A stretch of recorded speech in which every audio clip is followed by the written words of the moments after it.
And once again, I want to say greetings to each and every one of you. Aquaba, welcome. Welcome to another round of Culturally Conscious Communications here on the LIB Radio, LIB TV, here on livinginblack.com. My name is Keedy Owato, aka The Conscious Rasta.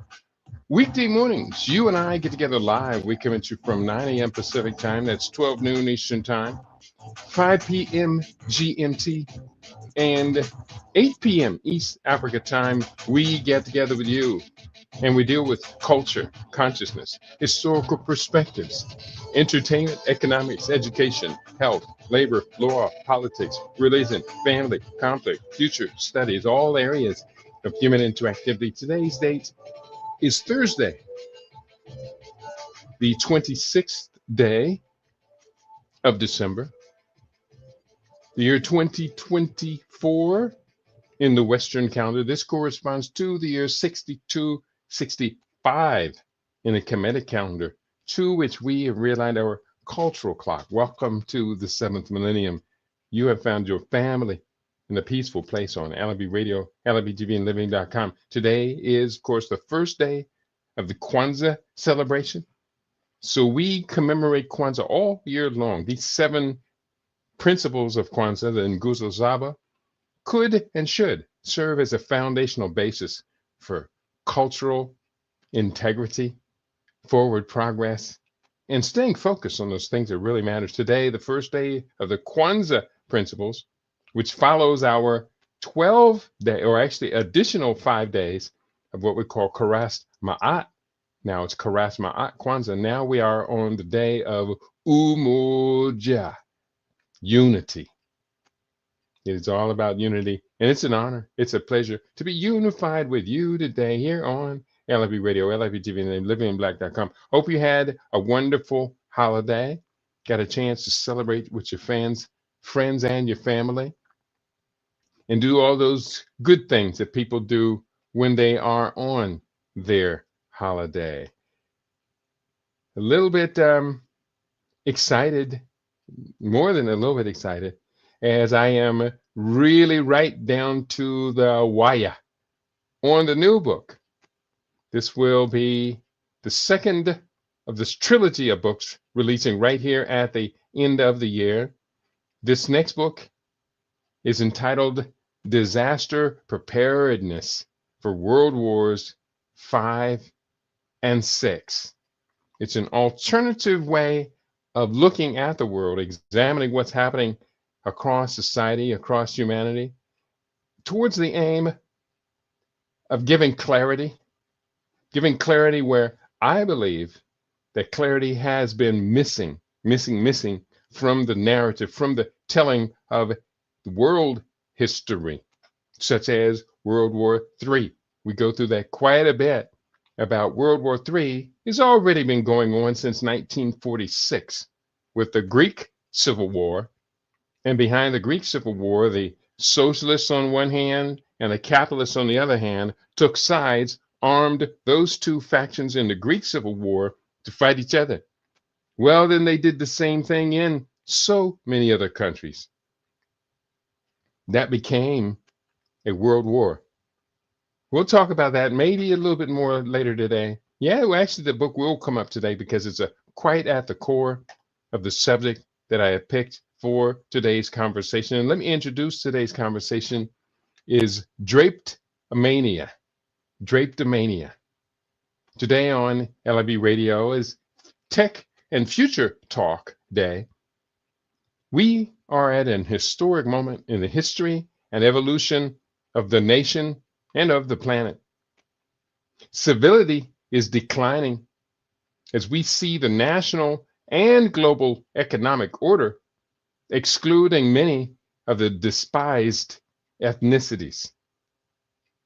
Like so many of the wealthy class, we plan to run away and escape the madness of this captive nation when the stuff hits the fan. And as you do pay attention, you know there are many indicators that the stuff is about to hit the fan. We don't necessarily want to be caught up in that.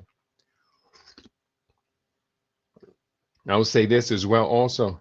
I feel so wonderful today. I should have taken the time to trim my hair up or shave my head clean and trim up and everything because I feel absolutely fantastic. I just completed 4 days, which would be 100 hours. I actually did 112 hours of a water only fast. 112 hours of a water only fast. And since completing that 112 hours, which began the winter solstice, I have been now just focusing for 2 to 3 days only on colon cleansing, cleansing out my insides spectacularly. And let me tell you, it's been pretty awesome for the last, probably the last about 18 hours or so, going through and getting everything, all the little debris and knickknacks, paddywhacks, and give a dog a bone, getting them out of the system. And what happens is there's a lightness that comes over you. You get clear. My eyesight gets clear. My energy gets clear. I'm just having a cup of green tea with nothing else but just green tea in it.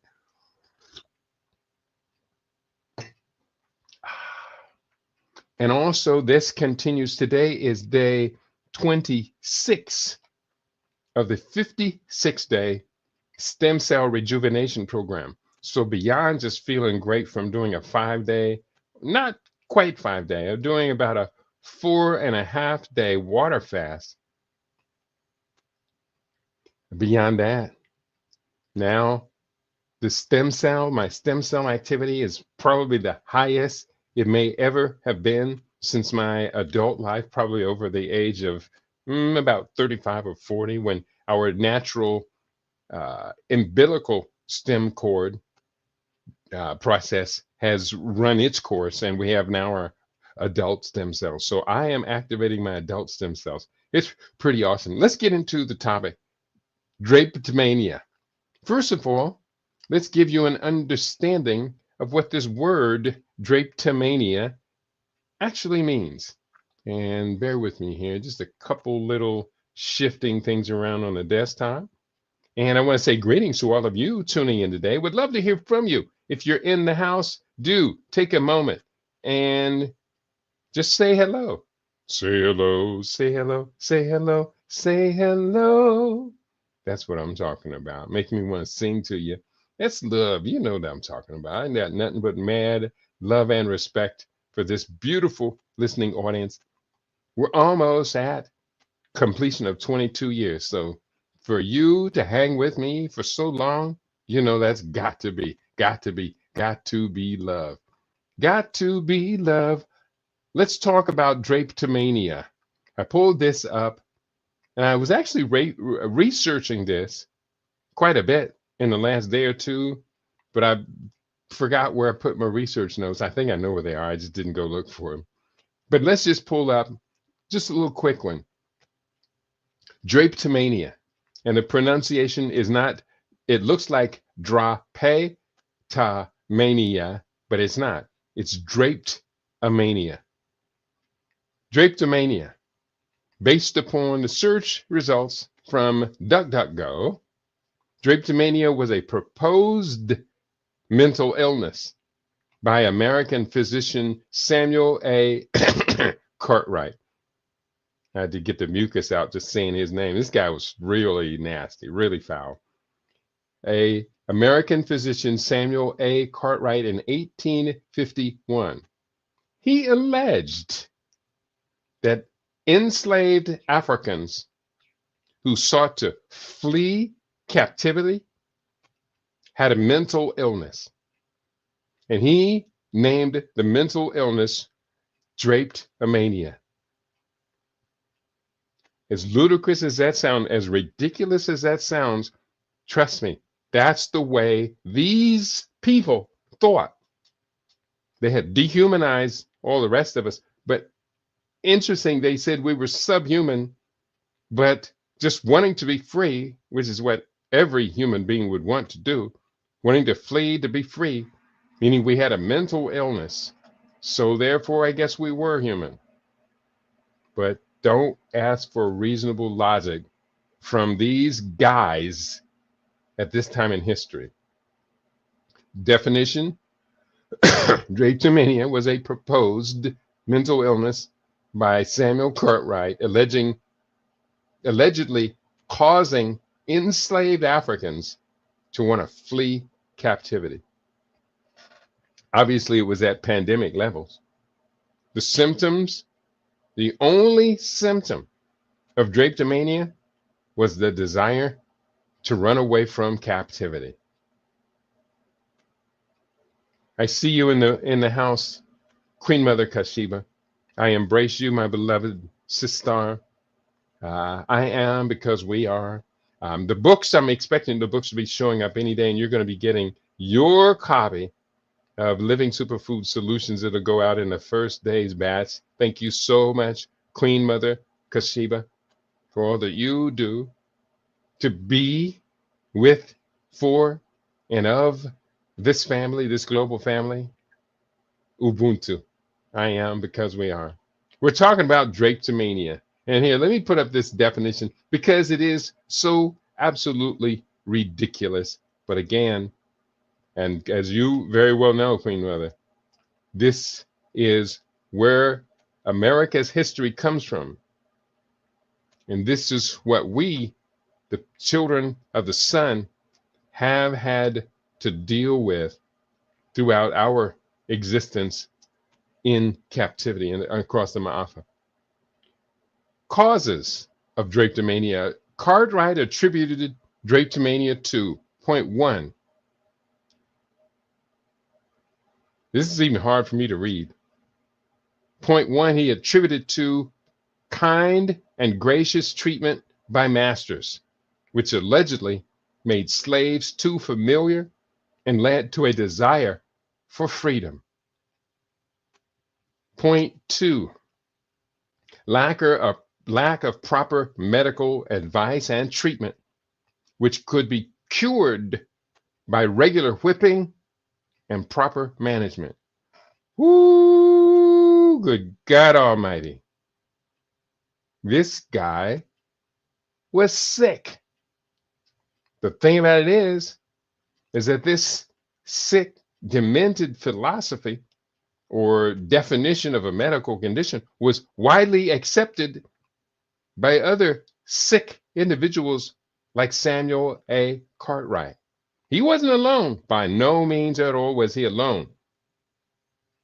Many of the founding fathers of the United States were enslavers. They were rapists. They were child molesters. They brutalized. They tortured. Yes, they did. That's the reality, people. So don't be surprised when by the end of this conversation, I bring this all full circle up to modern times, modern America, and a modern pandemic called Drapetomania 2.0. I like that. That might be a book title, huh, Queen Mother?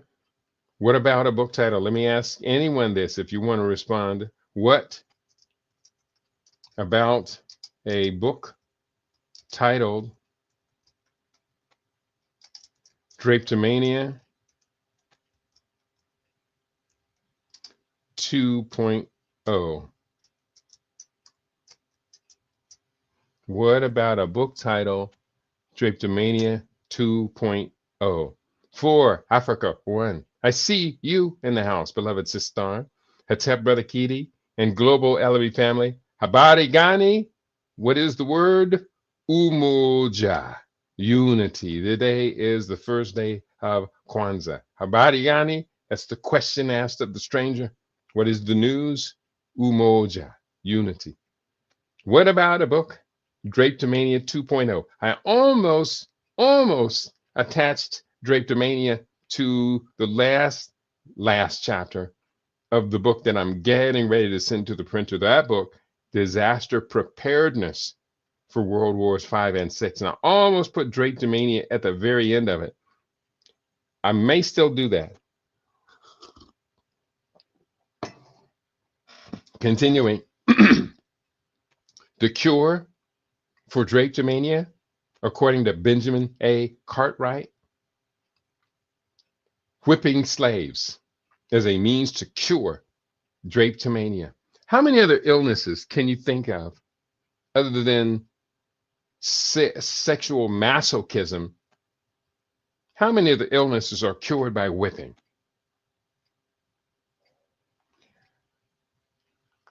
This guy is long dead.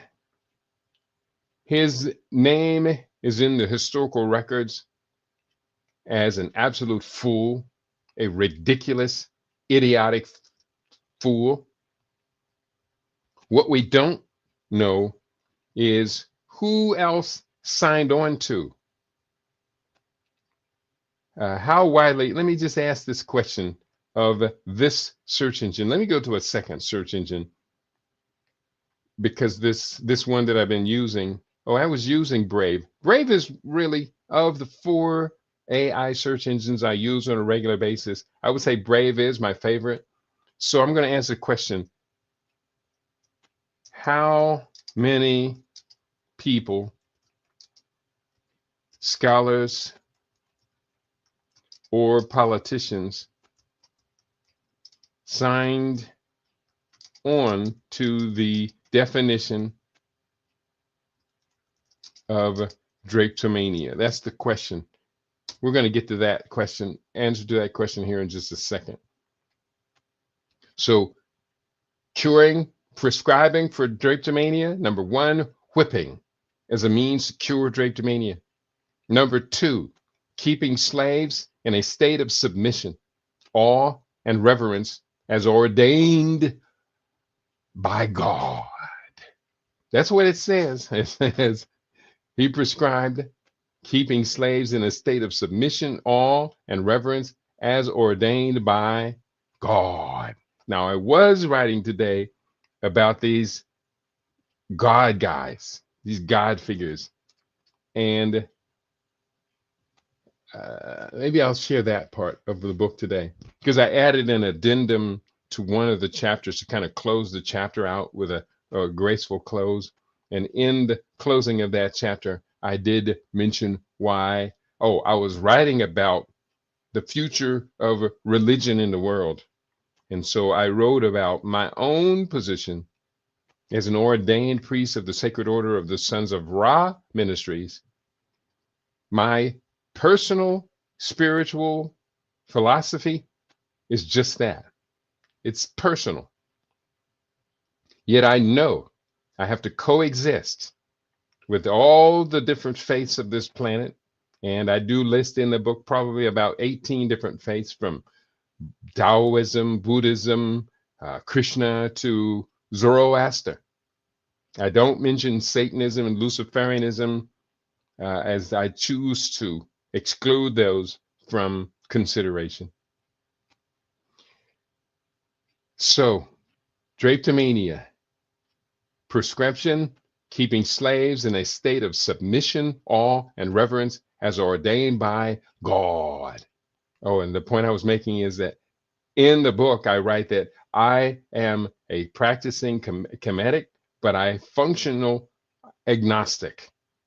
And once we understand what agnostic means, we can understand that these questions about God and man and eternity and life after death, we really don't have any real answers for those. We believe we have answers, but if asked to verify these answers scientifically, the overwhelming majority of people would just back off and say, well, I believe it. I believe it. And I have no problem at all with you believing that. As an agnostic, I hope you don't have a problem with the fact that I cannot verify what you believe, so I choose not to believe things that I don't know are true. When you believe in things that you don't understand and you suffer, superstition ain't the way. Stevie Wonder to the rescue. That's what I'm talking about. Prescription, according to Benjamin A. Cartwright, for drapetomania. Number 3, proper medical advice and treatment, including regular whipping to prevent and cure the disease. Drapetomania was a product of the antebellum South, where slavery was prevalent. It was used to justify the enslavement of Africans and to pathologize their desire for freedom. Criticisms. Oh, there were some criticisms of drapetomania. Drapetomania has been widely criticized as a pseudo-scientific concept perpetuating racist and oppressive ideologies. It has been rejected as a legitimate medical diagnosis and is now recognized as an example of scientific racism. No, I would say I would give it a little bit harsher language. Bear with me, Queen Mother, I'm not going to be cussing. I would say that drapetomania is representative of a pathological psychopathic masochism.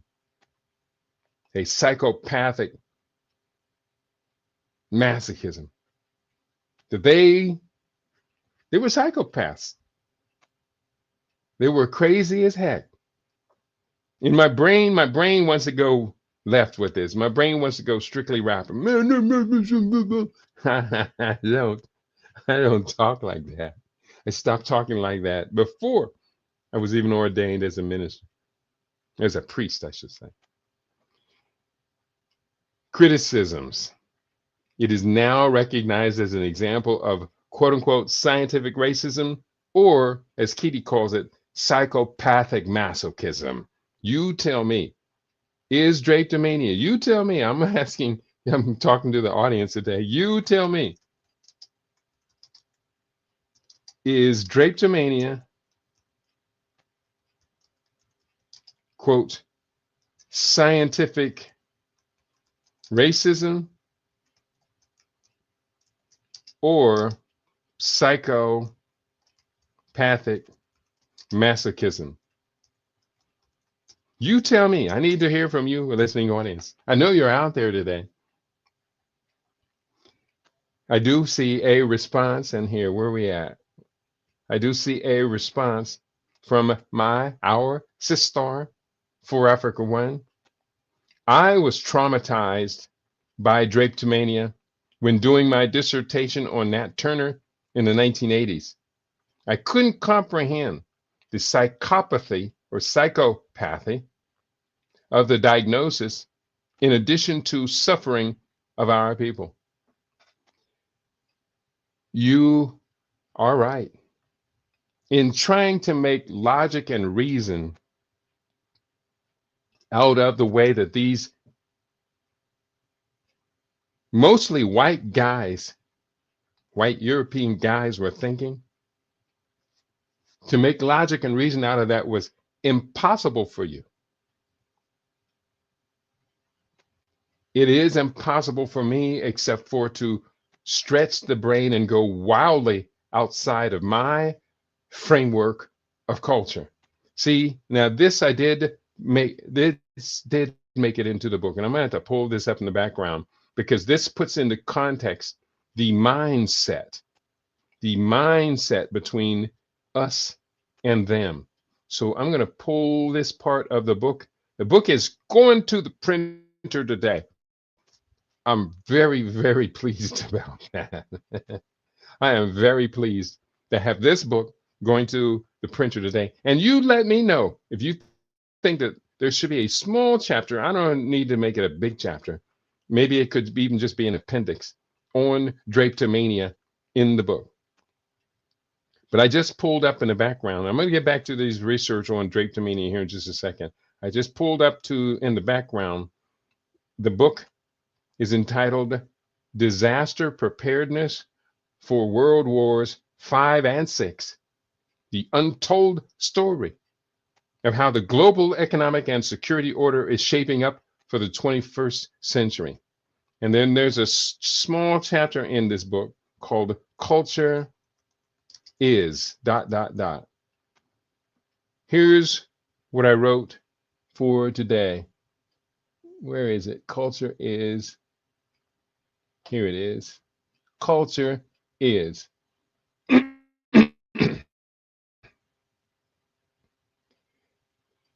Here's what I have in this small subchapter of the book. Culture is. And the chapter is entitled, it's the introduction to the book. First, I began at looking at the Stockholm Syndrome. And under that category, no, not under the Stockholm Syndrome, the next subculture is subchapter, culture is. A major core theme of this book is how culture, ethnicity, and civilization represent fault lines that can divide people into rigid nationalities that usually form warring populations. This is consistent, and just caught a typo. And I'll have to go back and edit out that typo. This is consistent throughout disaster preparedness for World Wars V and VI. It is the culture that is at the heart of ethnicity and civilization. Therefore, it is very important to understand that we know what culture is. I addressed this question thoroughly in my 1997 book, Moving Beyond Racism, New Strategies for a New Millennium. In that book, I put forward a formula for evaluating an individual or a group's culture, which I called the 6 axioms of culture.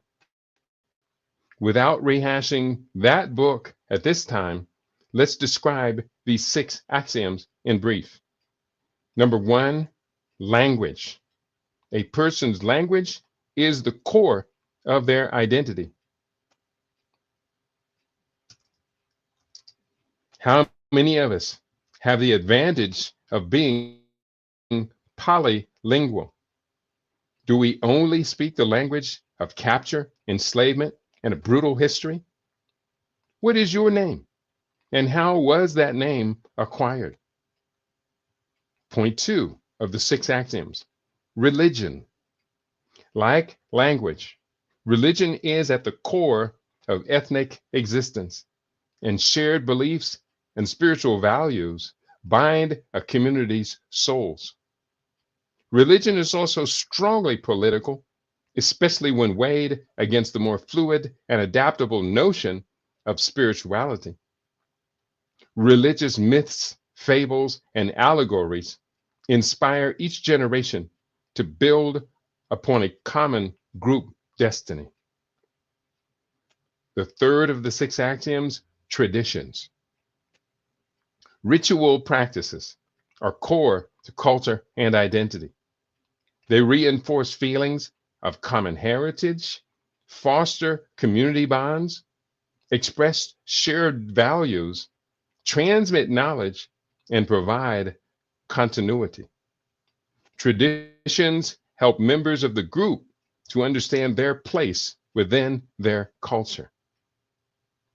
The fourth of the 6 axioms of culture, historical perspective.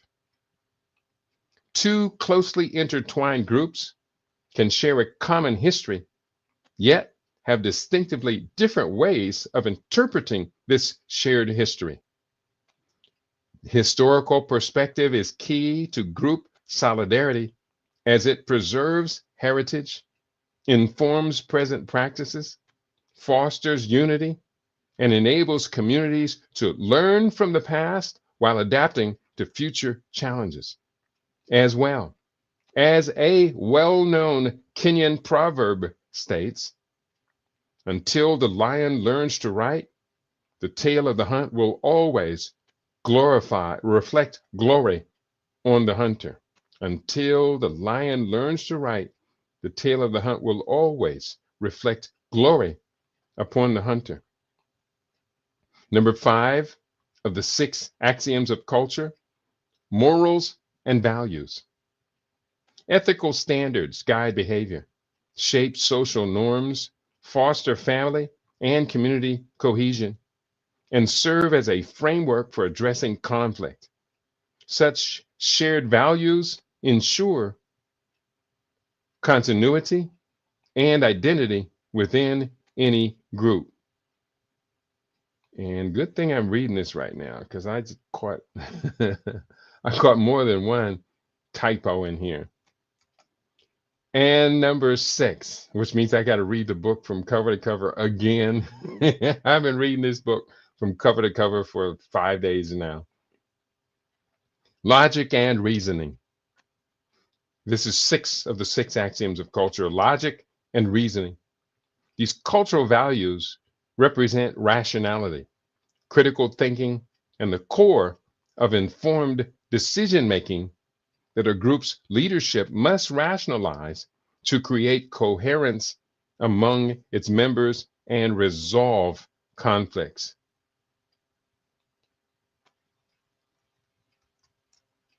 So those are the 6 axioms of culture.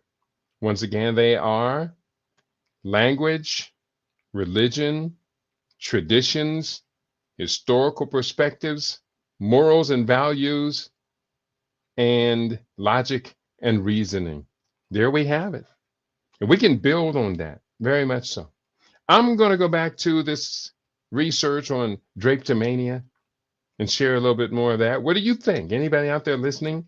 What do you think about the idea of the 6 axioms of culture?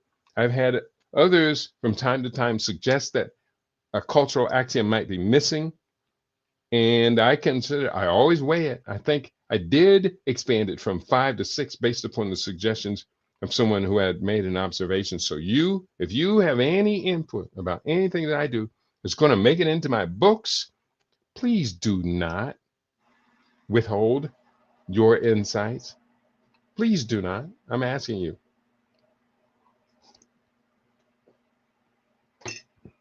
Okay. Drapetomania has been widely criticized. I read this and I'll read it again as a pseudo-scientific. I'm not even going to call it pseudo-scientific. I'm just going to call it madness. Concept perpetuating racist and oppressive ideologies has been rejected as a legitimate medical diagnosis and now recognized as an example of what they call scientific racism. I suggest, and no one signed on to it, so I guess it's just me, that this was psychopathic masochism. The modern relevance of drapetomania, the concept of drapetomania has been revived in modern times to describe the systemic racism and oppression faced by Black people, particularly in the healthcare system. It is seen as a manifestation of the ongoing legacy of scientific racism and the need to address it and dismantle it. Yeah, I'm not going to disagree with that analogy between the old and what's happening in the healthcare system, especially with ethnic exclusion, disproportionate diagnoses, the high rates of infant and maternal mortality, double that of the nation, especially for people of African descent. And the whole healthcare system knows that these disparities exist. They know it. By the time it hits the media, they've known it for a long, long time.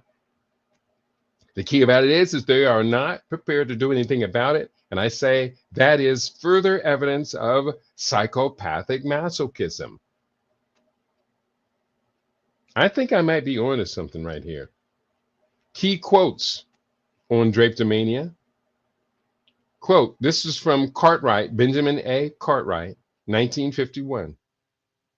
If the white man attempts to oppose the deity's will, God, by trying to make the Negro anything else than, quote, the submissive knee bender, unquote, which the Almighty declared he should be, by trying to raise him to a level with himself, or by putting himself on an equality with the Negro, and he's talking about the white man, or if he abuses the power which God has given him over his fellow man, by being cruel to him or punishing him in anger, or by neglecting to protect him from the wanton abuses of his fellow servants and all others, or by denying him the usual comforts and necessities of life, the Negro will run away.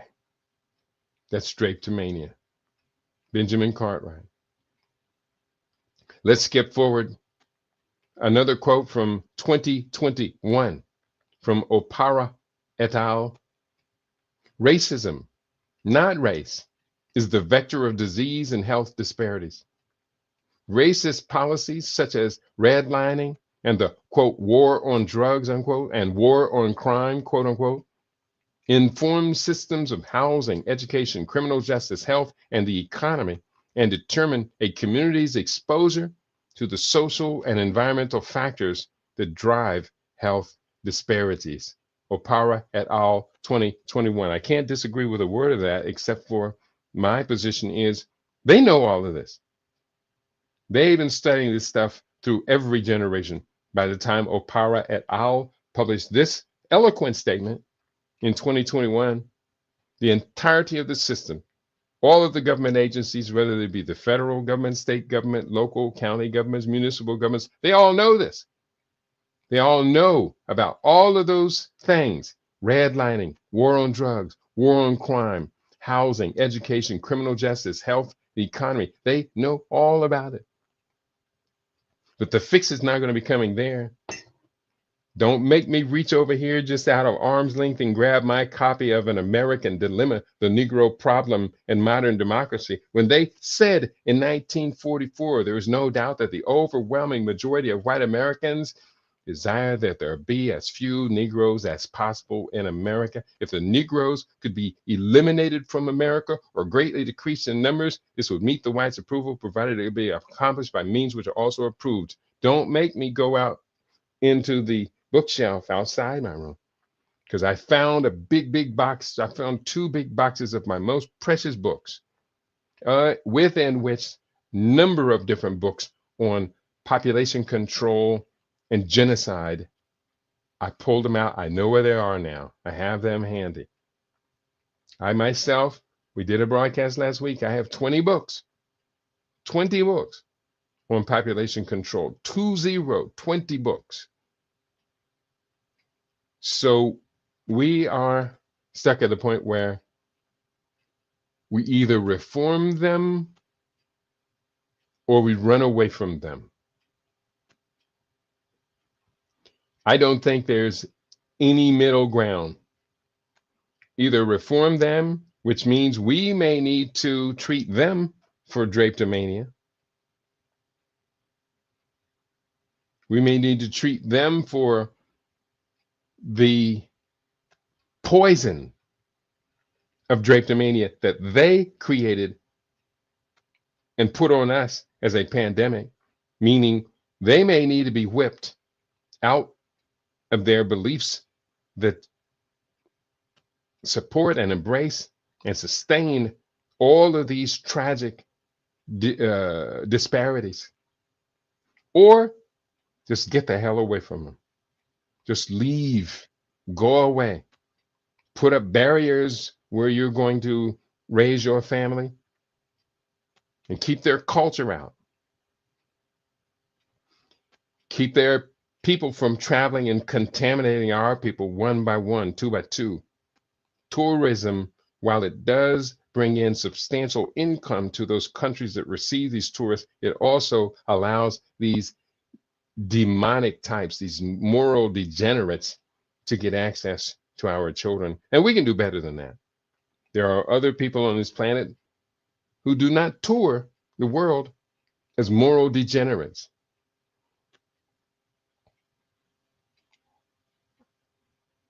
Drapetomania. So there were several references of this term, drapetomania. And if you don't mind, and this is what I was looking at yesterday, I had seen all of these references to drapetomania. If you don't mind, I'm just going to share just a couple of them. I found 1, 2, 3, 4, 5, 8 references to drapetomania. I'm going to share one first from the Urban Dictionary. I like the Urban Dictionary. It's fun. It can be fun. Drapetomania, an overwhelming urge to run away. Quote, I'm sick of this city. Drapetomania is taking me over. This is written by Snickle, May 15, 2011. Again, Urban Dictionary can be a lot of fun. And here, let me put up a link to this. Somebody else might be in the background able to go through the Urban Dictionary and find some other words that would be enjoyable to insert into the conversation. Drapetomania is a term that derived in the slave days and was used to describe the, quote, disease, unquote, in which the symptoms were, quote, a slave that was addicted to attempting escape or escaping slavery, unquote. The cure, cut off their toes. Well, that wasn't the cure. And that is written by Chris Johnson. I know who Chris Johnson is. That's one of our friends. He's been on LAB Radio many times. You may know him as Minister Zumbi. And he's a brilliant brother. He's somebody I really, really like. Minister Zumbi, if you're out there listening, yeah, I'm talking about you, man. Excuse me, bear with me here as laughing like this makes my nose run. And so you don't want to hear my nose run. For Africa One will get on me if she has to listen to me blow my nose. So 1 second.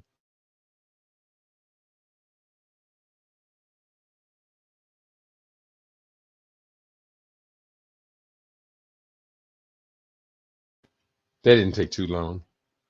Drapetomania from the Urban Dictionary. That was awesome. Did I put up that link here? I copied it.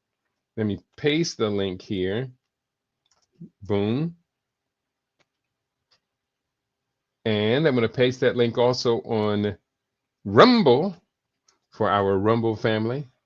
And those of you on YouNow, you should be able to see the links.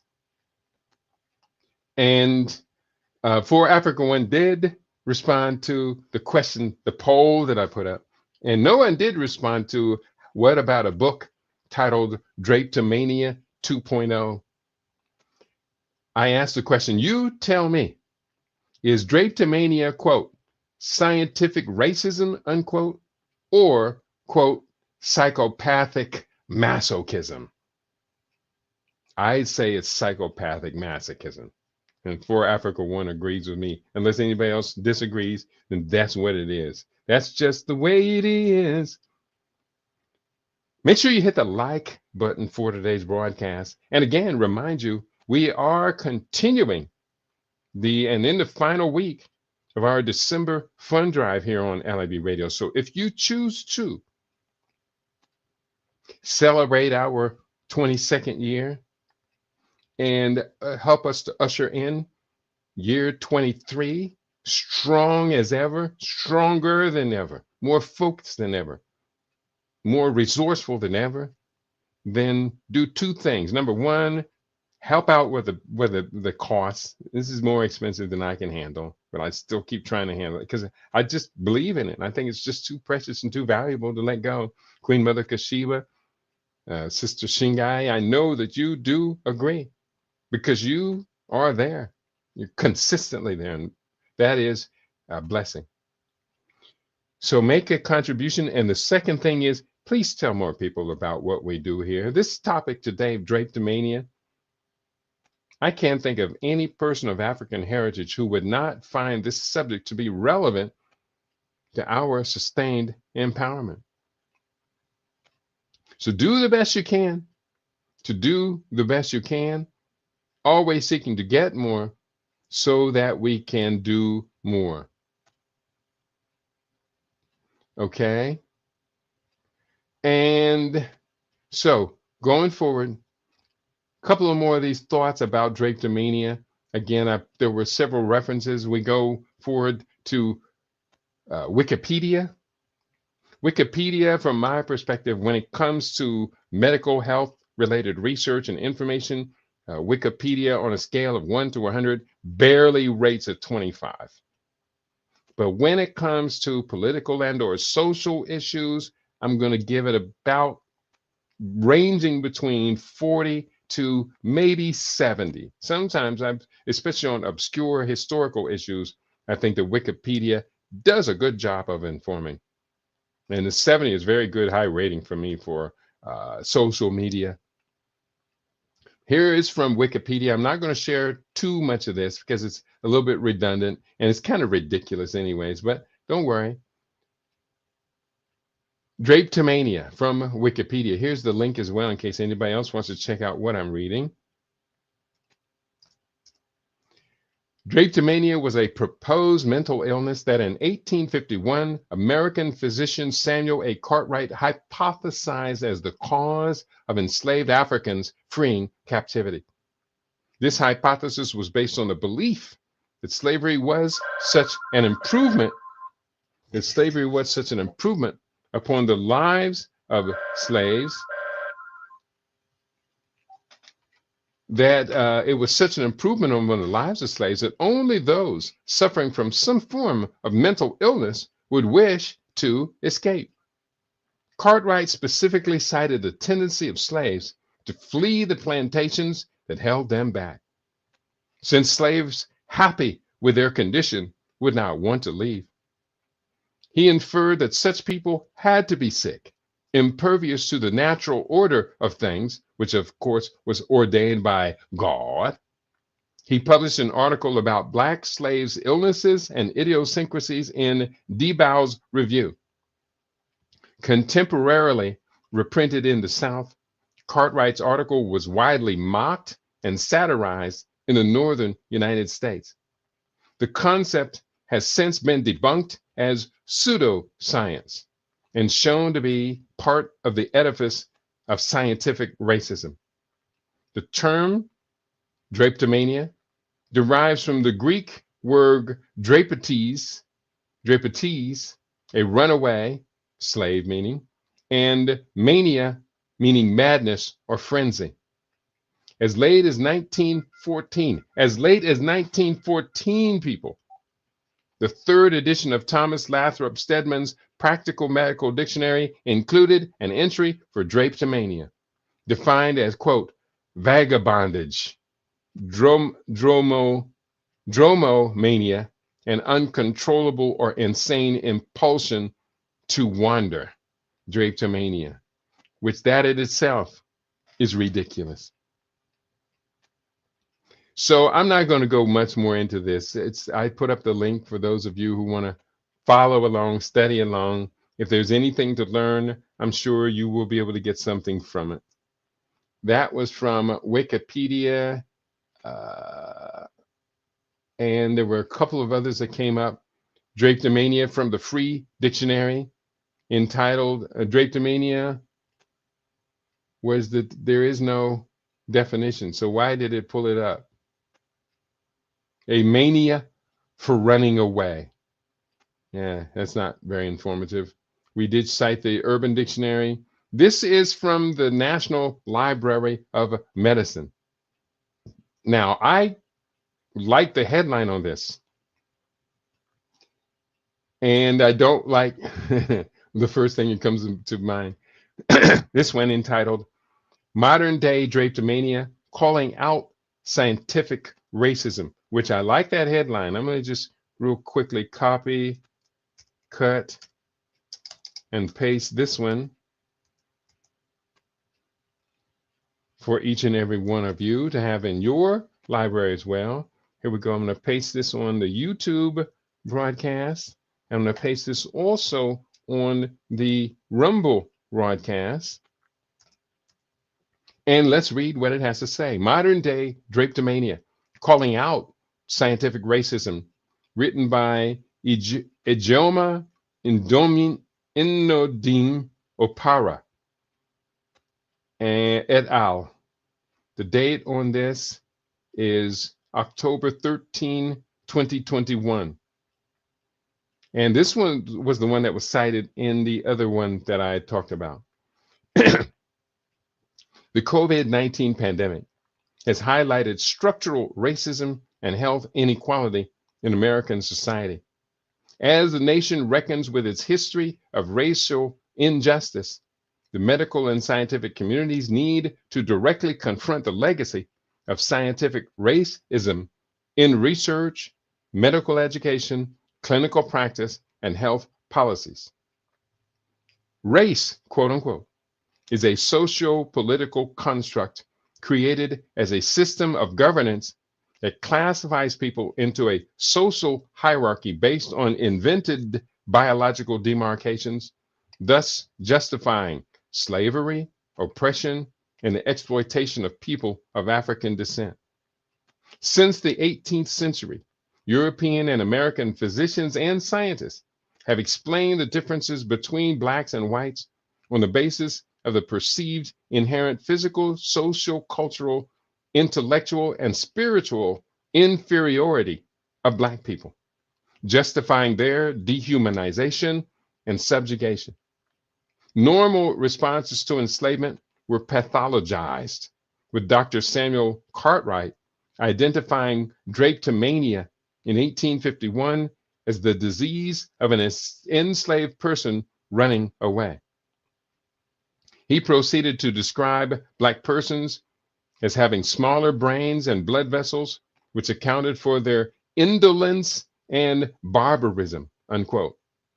Accordingly, they should be kept in, quote, a state of submission, awe, and reverence as ordained by God, unquote. And the treatment for their ailment was whipping. Similar pseudo-scientific theories flooded the literature, misinformed medical and scientific practice, and bolstered the economic practice of American chattel slavery. Polygenism, for instance, posited that people sprang from numerous sources and that, quote, races, unquote, could be categorized and ranked. Charles Darwin of On the Origin of Species fame could be categorized, no, Charles Darwin of On the Origin of Species fame situated black people between a classic Nordic ideal and the orangutan on the evolutionary ladder. The eugenics movement, that's Charles Darwin. And his nephew, Clarence Darrow, I think was the name, his nephew continued that same legacy, which became modern day eugenics, the same eugenics line that includes Margaret Sanger and Gunnar Myrdal. I'm going to repeat that. Charles Darwin of On the Origin of Species fame situated black people between a classic Nordic ideal and the orangutan on the evolutionary ladder. The eugenics movement of the early 1900s drew strength from this thinking and enabled such heinous violations as forced sterilizations and the German Third Reich's attempts to create a superior Aryan race. The belief that differences in disease outcomes are due to genetic differences between racialized groups still plagues contemporary medicine and science, and unfortunately continues to be funded, published, taught, and practiced. In 2003, the Human Genome Project showed that race had no genetic basis and that human beings are 99.9% identical genetically.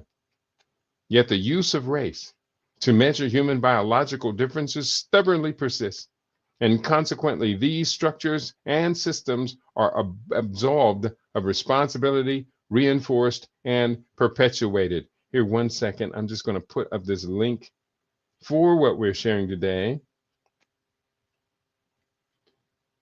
Put it up on our Facebook family. Boom.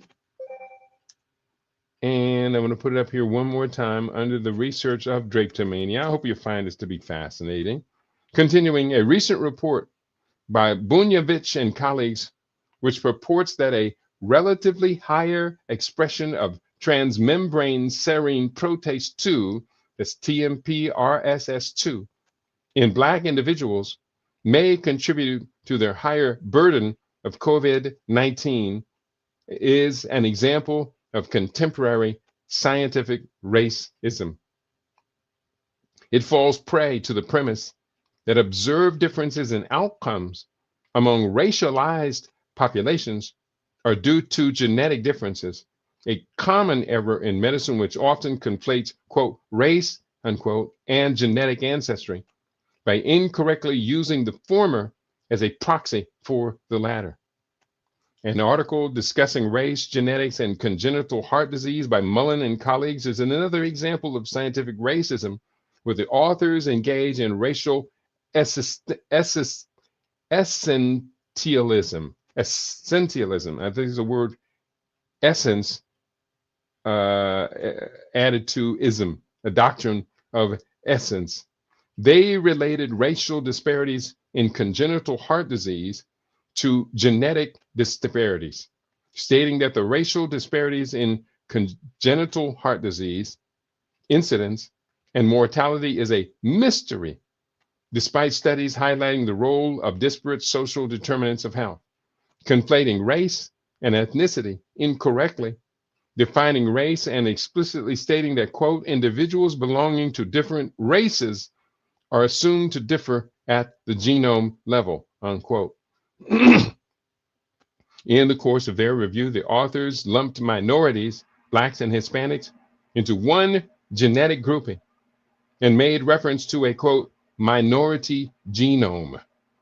Although the paper highlighted the role of maternal health conditions, including gestational diabetes mellitus, environmental exposure to air pollutants and pesticides, and smoking as a risk factors for congenital heart disease, it failed to connect these factors to structural and systemic racial injustices that drive exposure to these risk factors through their impact on housing, wealth, education, criminal justice, and healthcare. Predictably, the author's conclusions were to correct racial congenital heart disease disparities with genetic technology instead of interrogating the systemic injustices that produce those disparities in the first place. And this article goes on. This is a peer review article. And I like what I read there. I think the authors of the article were right on point. I'm not necessarily of the same mindset that they are at, because ultimately I know that these same people are going to be advocating for the kumbaya solution, which I may have stopped using that term kumbaya as kind of a liberal democratic or as a liberal progressive slur, because actually kumbaya is from the Gullah Geechee people. The Gullah Geechee people, kumbaya means come by here. And that's not an insult to invite others to come by here. But interesting. I see you in the house, Brother Ronan. Great to have you here. And he says, dangerous and interesting. Yeah, thank you, thank you, thank you. I'm glad that you are with us, Brother Ronan. I miss talking to you, my brother. Let's get together sometime. Let's have a conversation. I hope you are in perfect health and spirits. I wish that on all of my longtime listeners. We've been growing up together now. This is our third decade together. And I wish you all just absolutely best. Who's out there talking to me? Anybody talking to me on Rumble? On You Now? I do see Ka 85 is in the house. I am Ka. You are Ka. We are Ka. That is the soul of humanity. And I see Mountain Dew is in the house. It's great to have you all with us today. And if you're looking for the links to find out where you get these programs and where you get these program links from, I'll just link you here. I'll put this in You Now right now. Get these reference links at my website. There we go. Ooh, I was typing on the wrong computer. Get these. Where was I typing? I don't know where I was typing. I was typing on the wrong computer. Sorry, I got two computers. Get these reference links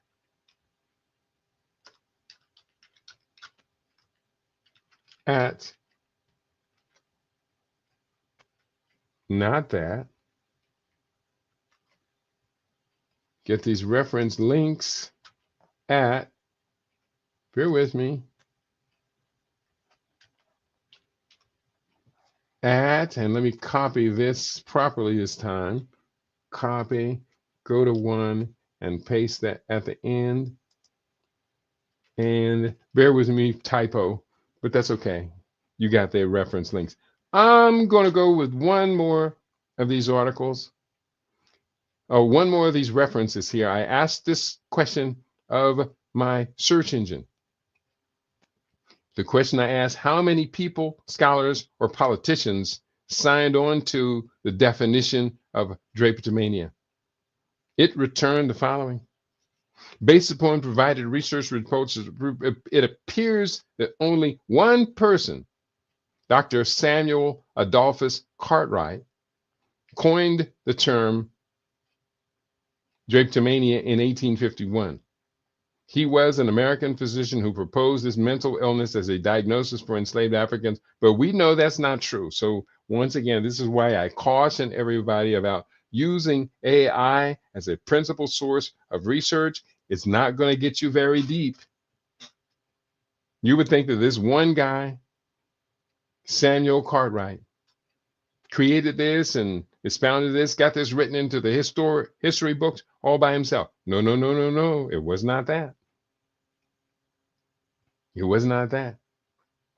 It's the article, the AI reference research return said this. There is no evidence to support that any other people, scholars, or politicians signed on to Cartwright's definition of drapetomania.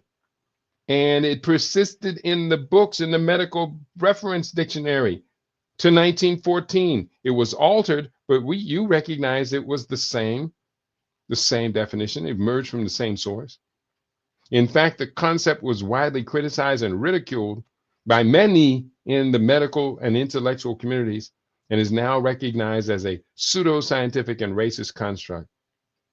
It is worth noting that the term drapetomania was never widely accepted or adopted by the medical or scientific communities, and that's just quite simply not true. So sorry, Brave, you've done good for today so far, but you just completely failed. We were just at Wikipedia. And Wikipedia goes on and on talking about this. Did I read this part? Let me read this part. I may have read it earlier. In Diseases and Peculiarities of the Negro Race, that was the book by Samuel Cartwright. Samuel Cartwright says that the Bible calls for a slave to be submissive to his master, and by doing so, the slave will have no desire to run away. He wrote, if the white man attempts to oppose the deity's will by trying to make the Negro anything else other than the submissive knee bender, which the Almighty declared he should be, by trying to raise him to a level with himself, the white man, or by putting himself on an equality with the Negro, or if he, the white man, abuses the power which God has given him over his fellow man by being cruel to him or punishing him in anger, or by neglecting to protect him from the wanton abuses of his fellow servants and all others, or by denying him the usual comforts and necessities of life, the Negro will run away. But if he keeps in the position that we learn from the scriptures he was intended to occupy, that is the position of submission, and if his master or overseer be kind and gracious in his bearing toward him, without condescension, and at the same time ministers to his physical wants and protects him from abuses, the Negro is spellbound and cannot run away. Now, here's the thing. As I'm going through this document, we talk about, we're talking from Wikipedia. The one thing I do appreciate about Wikipedia is it will have references. And so just looking, I'm in the reference section of the page right now, and I'm looking for the word drapetomania, DRAPETOMANIA. So why did let me get this right, DRAPETOMANIA. Now I'm going to go down to this section of it, and we're going to just look through the references and see how many references we can find there. So We have a reference, Discarded Diagnosis from the year 2000, written by Bill Bynum from The Lancet, Drapetomania. Next reference, November 1st, 2005, written by David Pilgrim, Drapetomania, November 2005. Next reference from Guillaume Herve, and that reference is Drapetomania in Herve. This is obviously in Spanish language. Next reference from David Pilgrim, November 2005, Question of the Month, Drapetomania, from the Jim Crow Museum of Racist Memorabilia. Thomas Lathrop Stedman, 1914. We had mentioned this one a little bit earlier. Drapetomania, Medical Practice Dictionary. One more reference we see here from S.B. Hunt, the article from 1855, Dr. Cartwright on Drapetomania, from the Buffalo Medical Journal. Now, let me see if I can find this particular reference. Right-click on that sentence and search Brave for Dr. Cartwright, Medical Journal. And I see different articles, but I don't see that exact title. But there's a lot of articles, such as from this one is from the website Brian Alton altenenminf.com. I don't know who he is. The Southern Perspective Part 2, Peon, Drapetomania, and Dysesthesia. And I'm looking for a date on this from Brian Altonen. I don't have a date on this, but let me just share. This is not too long. Preface. Dr. Samuel Cartwright's work on support of slave trade and commerce as a consequence of what we today refer to as a combined genetic and natural selection process filled the professional medical and business journals in the mid-1980s. So therefore, the AI inquiry that said nobody else believed in it but him was a really, really poor excuse at using AI to find some sort of access. This revival of such thinking was preceded only by the famous work done around 1798 and 1802 by Thomas Parsons Malthus on population size, poverty, and the reducing amount of food supply that seemed inevitable for the human race. And that was debunked as well. According to Cartwright, slavery was an inevitable evolutionary fate of the African race. This inevitability existed due to their place of origination on the planet, combined with their removal to other latitudes and longitudes, in combination with those parts of the world they were best adapted to, hot and warm climate settings. These physiographic requirements of being a productive being made Africans very productive physiologically, but at times limited as well by the tempering of their bodies and physique that often happened due to these natural elements.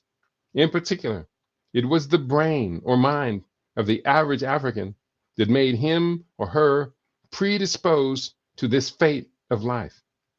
Cartwright provides proof for this claim by citing a number of past physiologists, anatomists from medicine, and a number of more recent physiognomists who made their viewpoints about this biological trait of looks well known to the general public. It is interesting to note that Cartwright's profession was dentistry, not medicine, giving him plenty of opportunities to view the features of the African or Negro head and skull from an extremely proximal point of view. The diseases Cartwright defines that are specific to the Negro race are peon or yaws, scrofula related to tuberculosis, Negro consumption, drapetomania, and dysesthesia, the old spelling. Yaws is covered elsewhere on this blog as well. His attempt to define a distinct form of consumption suffered by Negroes is too imprecise in places to allow for a certain diagnosis. It may in part be partially or totally fabricated, a product of his high degree of subjectivity. And then it has some links and things, and it goes on. This is a pretty interesting article, but this one is older. This article, I don't have a date on it, but it's got some photographs and references to other pages from other books. And this part of this written in July 1851. So I'm going to begin to extract myself from today's conversation. But I think this has been really quite interesting. And what I'm going to do is cut and paste this. I'm going to actually save this article. And this article, again, The Southern Perspective, Part 2, Drapetomania and dysesthesia. And let me just make sure I got this right. Pian, drapetomania, and dysesthesia. So on that note, I'm going to copy this. I'm going to begin to wrap this up, but I'm not going to wrap it up quite yet because we have to connect the dots here. So what I'm going to do is I'm going to save all of this because this is some very valuable stuff I just found. And it is long. Oh my goodness. This is an extremely long article. We're talking about, this is a book. Looks like book length. And I'm just going to copy, cut, and paste this to a PDF, print it to a PDF, and as it is loading that preview, it is, how long is this? 28 pages long. So hit print. I'm going to put this in a folder of disaster preparedness, so I'll know where it is. And it looks like I may add this short chapter to the upcoming book, Disaster Preparedness for World Wars IV and World Wars V and VI. That's the name of the book, Disaster Preparedness for World Wars V and VI. And again, so I got that saved. And for those of you who want to access to this document I was just been talking about, there it is. I'll put up the link for all of you to have access to. I see you in the house, Brother Ronan. He says, it isn't going to solve any problems. Drapetomania isn't going to age well. Modern day drapetomania is deep, Baba. Outstanding commentary. Thank you. I really appreciate you being in the house, my brother. And here, ooh, man, this was just too long. I had to break this up into 2 parts. Let me see if I can shorten this somehow.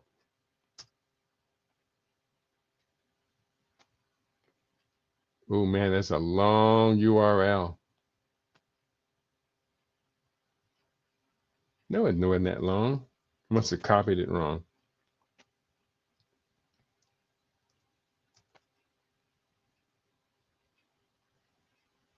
Yeah, let me see if it'll fit. I know it will fit on my Facebook page, so I'll put it there. That doesn't limit the amount, but this is a long URL, and it did fit on my Facebook page. So if anybody wants this last article I was reading, it was very interesting. It looked like it was really, really old, and there were photographs of obviously some very old books. I only read just a little bit of it. So let's begin to summarize this and why Am I considering including this now to be an appendix or an additional chapter of a book on the subject of disaster preparedness for World Wars V and VI? Because this idea of drapetomania, defined as a mental illness, a psychiatric diagnosis of mental illness, actually makes more sense nowadays if we're talking about running away from the oppressive regimes, the oppressive governments, the abuse of the population that has become so common among Western nations, especially the nation that I'm living in, that running away, getting away from them, separating permanently might just be about the best solution. Where to go? One of the threats that I talk about in the book is the threat of the World War VI, the standoff between NATO and BRICS Plus, might go nuclear. The most dangerous part of the planet right now is the Western Asian part known as the Middle East. And with this formation of this thing called Greater Israel, the amount of war and suffering, killing, and malfeasance that is going to take to create this so-called Greater Israel, it will be literally akin to the United States coming first to the east coast of what is the current United States with the 13 colonies. And even then, those 13 colonies had experienced quite a bit of genocide by the time that they were formalized into the republic. But if that were them now coming over to the United States and they wanted to therefore secretly plot and scheme over the course of what it took from 1776, which 1889 was in actuality when the republic was formed. It took from 1889 to 1959 to consolidate what is today the 50 states of the United States. So from 1859 to 1959, let me calculate how many years that is. That's very important for me to make this statement I'm about to make. We have 1959 minus 1789. And that's 170 years. The better part of 2 decades. It took 2 decades, more than 2 decades when you talk about the beginning of these colonies, but this is the beginning of the United States. It took 2 decades, 170 years, for the United States to conquer all of the United States. We're talking about purchasing Alaska. We're talking about capturing, stealing Hawaii. We're talking about the Treaty of Hidalgo, that was 1843, where this huge section of northern Mexico was taken away from them. We're talking about Texas taken away from the Mexicans. We're talking about the Louisiana Purchase. We're talking about the wars of conquest, which included Ohio, Oklahoma, the Dakotas, the Western lands, which were stolen first from the indigenous people, or stolen first from the Hispanic people, then stolen from the indigenous nations, First Peoples nations. We're talking about 170 years of violent conquest.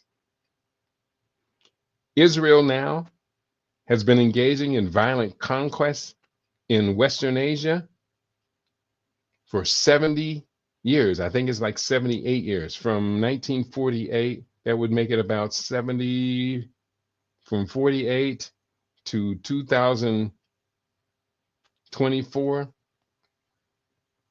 That would make it about, it's a long time, from 48. Let me get real quickly. These numbers are really important to me. Sorry about that. We're talking about 2024 minus 1948. So Israel has been engaging in this expansive violence for 76 years. United States engaged in expansionist colonizing violence for 170 years. Let me put this down. These are important notes. In fact, let me put these in my notes. I'm probably going to use when I start writing and again a little bit later today. So the U.S. expanded violently from 1778, that was when the United States was born, to 1959. 170 years. Israel began expansion and conquest, land conquest, in 1948 to 2024. It's on a blitzkrieg, stealing land as fast as it can. And that makes it from 76 years. The question then becomes, will greater Israel be that Zionist goal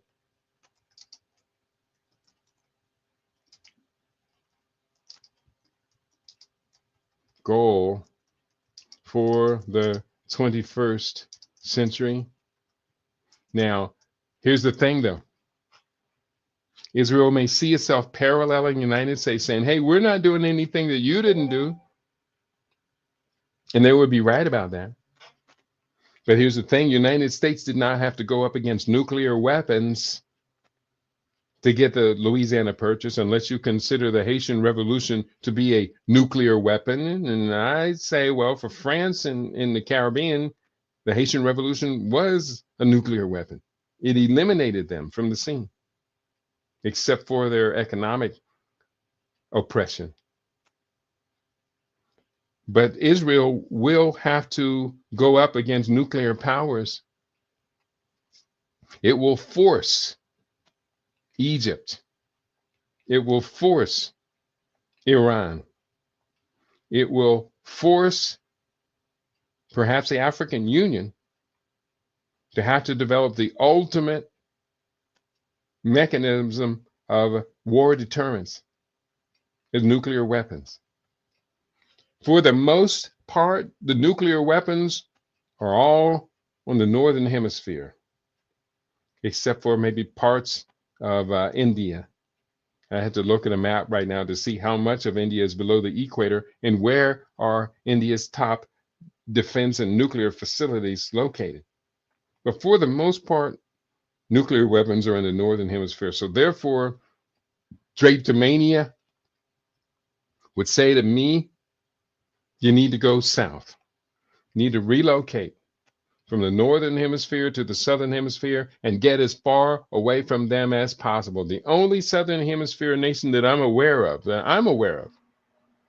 had nuclear weapons was South Africa, and they were given them during the apartheid, Israel gave nuclear weapons to South Africa in exchange for minerals. At the end of apartheid, South Africa relinquished nuclear weapons. Some have disagreed with that decision. I agree with the decision. Because to have kept nuclear weapons in South Africa would have invited a nuclear retaliatory strike once the bombs start and missiles start flying and going off.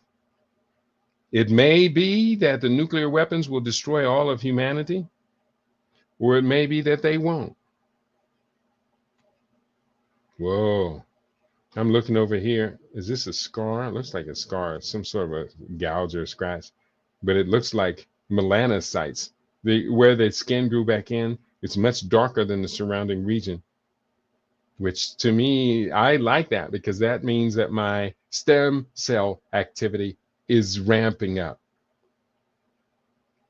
For anybody out there who's dealing with vitiligo, you might want to consider regenerate your melanocytes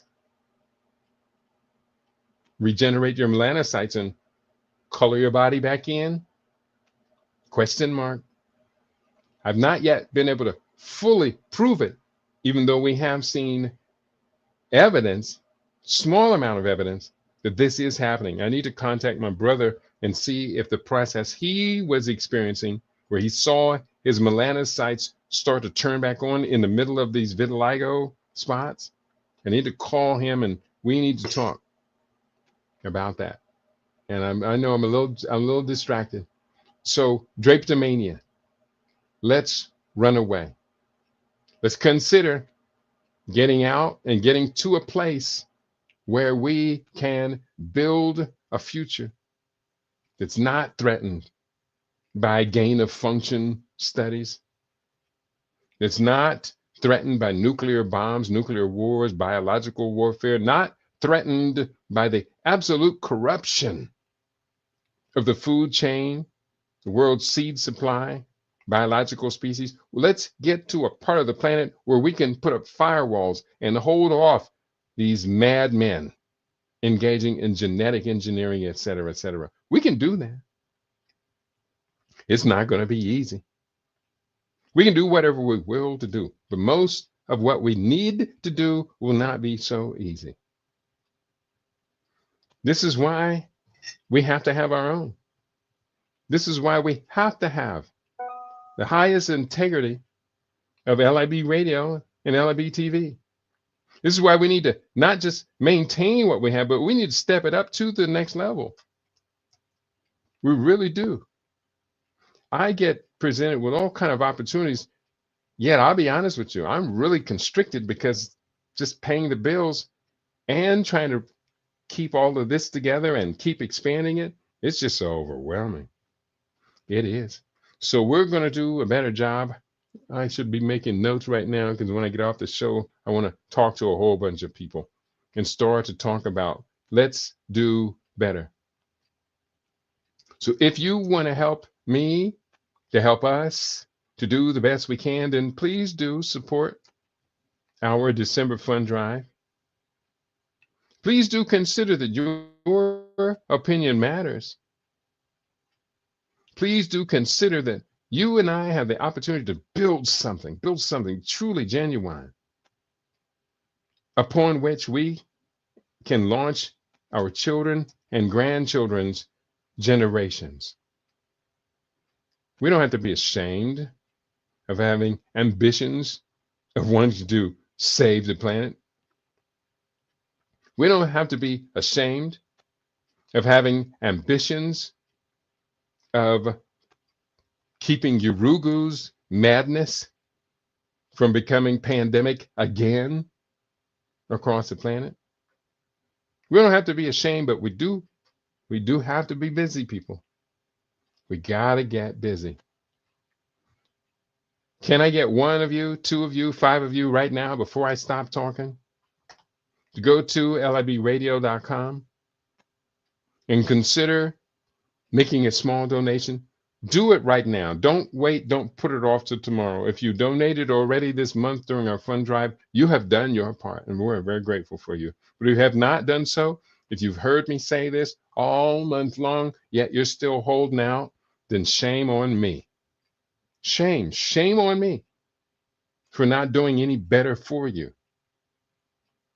To just leaving me dangling from a rope, and they have kicked a bucket out from under my feet. It's supposed to be that LIB radio was supposed to have starved years ago. You don't know the battles we went through in the early years of LIB radio when others did not want us to say what we had to say. And even then, to this day, I got to go round and round with YouTube every now and then because YouTube says, I don't like you reading those peer-reviewed science papers on that subject. But that's what peer-reviewed science is about. Yeah, but we don't call it that.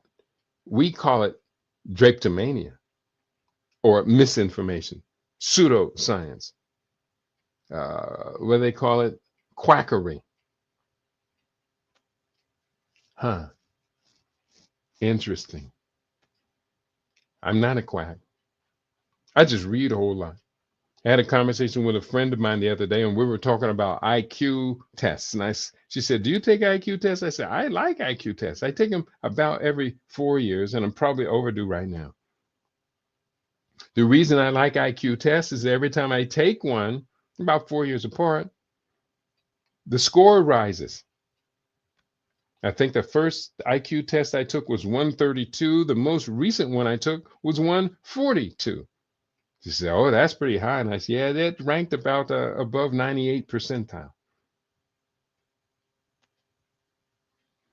So I'm not a quack. I just read voraciously. I love books, love books, love books. You can walk over to my bookshelf right now, pull a book off. Most likely, I've read it. And you can flip to any random page, start to read the paragraph, and I'll not finish the paragraph word for word, but I'll put in context what it is that you're talking about. And that's why we study. So we can always put in real time, put into context what's relevant in the world. We're going to be doing a couple of things here real soon. The first Saturday of every month, if you're in Las Vegas, you come by our home here. Lovely home, lakeside front. It's no big luxury home, but it's a lovely place. We have our feast, and the feast, this next one, January 4th feast, is going to be really quite spectacular. Why? Because I can. Why? Because right around that time, I will be completing, just after that, my 56-day stem cell rejuvenation protocol. So what I will be doing for that meal, I'm really going to be focusing on the live food. I probably will make a soup because I'm big into soups, especially this time of the year. And then around the second week, the 15th of January, I'm going to see if I can raise another book writing class. 90 days to write and complete your book. To get more information about our upcoming programs, to learn more about our upcoming programs and classes,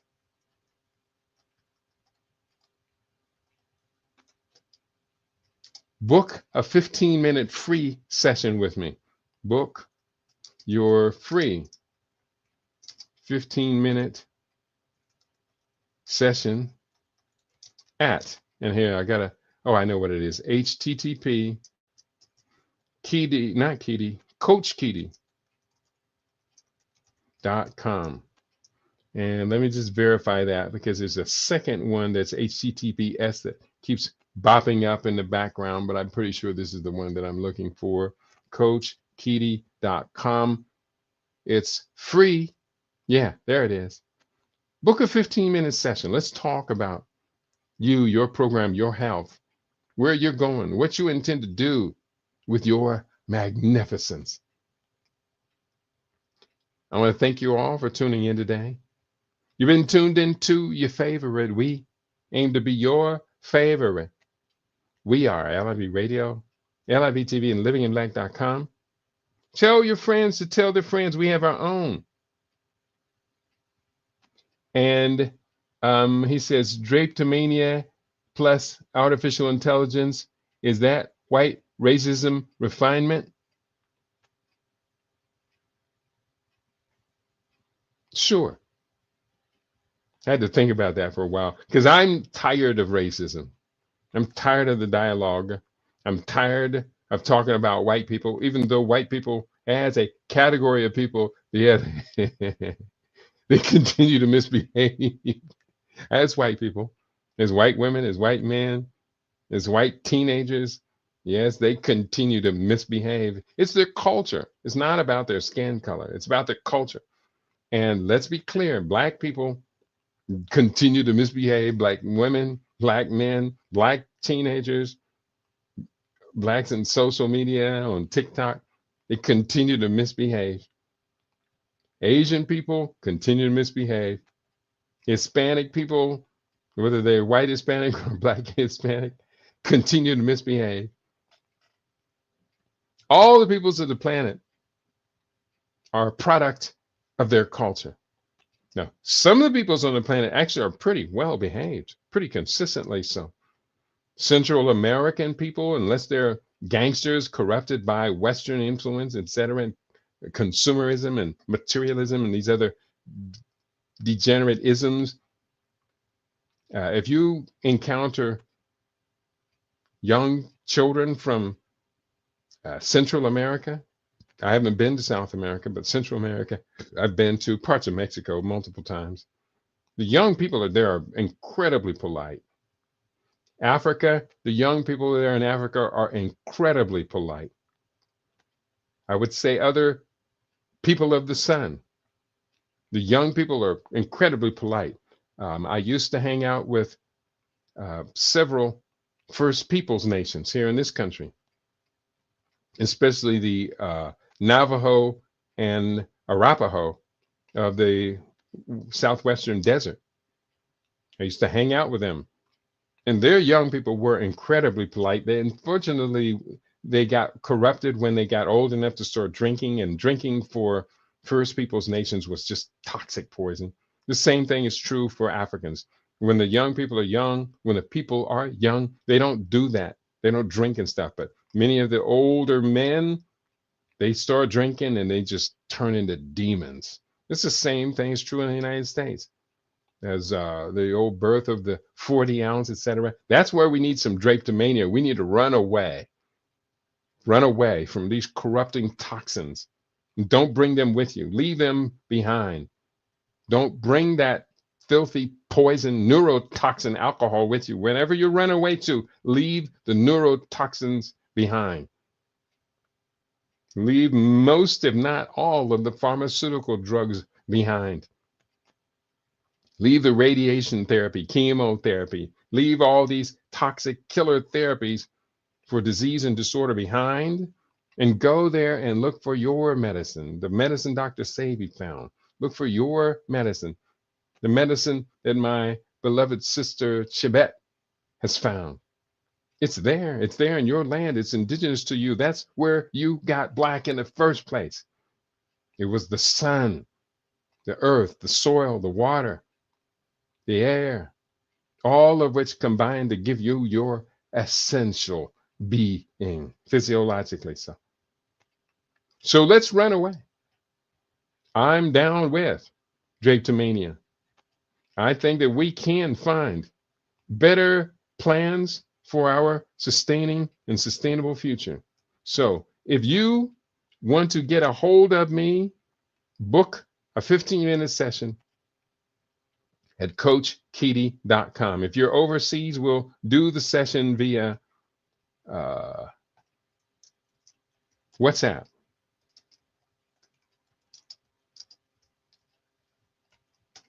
By any means necessary, we have to free ourselves so that our children and children's children will be the prime beneficiaries for all that we did in our lifetime to show the divine creator. And I'm not talking about the same divine creator that Samuel Cartwright was talking about. Nope. You have a different God, and I don't want no parts of that. Let's be clear, O Christian nation. You have a different God, of which I, as a Kemetic priest and a functioning agnostic, I don't want any part of your madness, your psychopathic masochism that you call God's will. You've been tuned into your favorite. We aim to be your favorite. We are LIB Radio, LIB TV. We are livinginblack.com. Tell your friends to tell their friends that we have our own now, and we can be held responsible for who we are, what we do, and where we're going with our essential humanity. Peace and prosperity to each and every one of you. Talk to you tomorrow for Making Money Friday.